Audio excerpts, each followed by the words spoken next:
Talkat. When?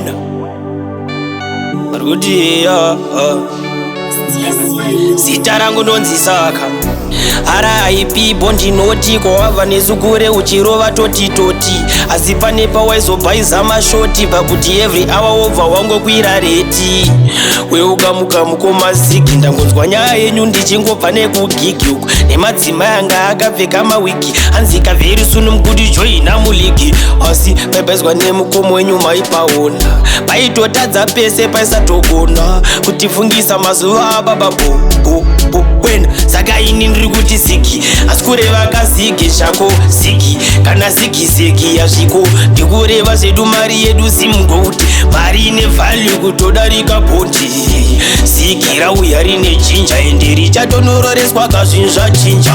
munhu wese simudzasi renyika richatonotenga kakunze wenyika ari kuti zigi zvorevei voti Zimbabwe igena but no regai ndingobuda pachena inini zvangu ndoti Zimbabwe izigutu nekuda kwaro zigi takutopinda mumutu nekuti zigi richabhadhara rendialenders and zigi richatodira kapasevhas chandoresa passport zvangu ndoenda faras nezigi munhu wese saka ini ndiri kuti zigi asi kureva kazigi zvako zigi kana zigi yazviko ndikureva zvedu mari yedu simgokuti mari ine value kutodarika bondi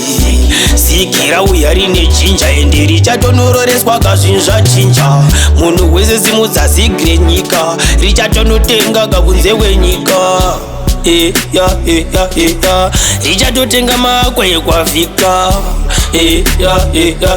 zvikafamba muzve richatororeswa napita sofa wazigi riri pa6 cents kana a10 ya60 cents kana ya100 yava 6 uyesi kana yapa 1k a6 saka ini riri kuti zigi asi kureva kazigi zvako zigi kana zigi yazviko ndikureva zvedu mari yedu simgokuti mari ine value kutodarika bondi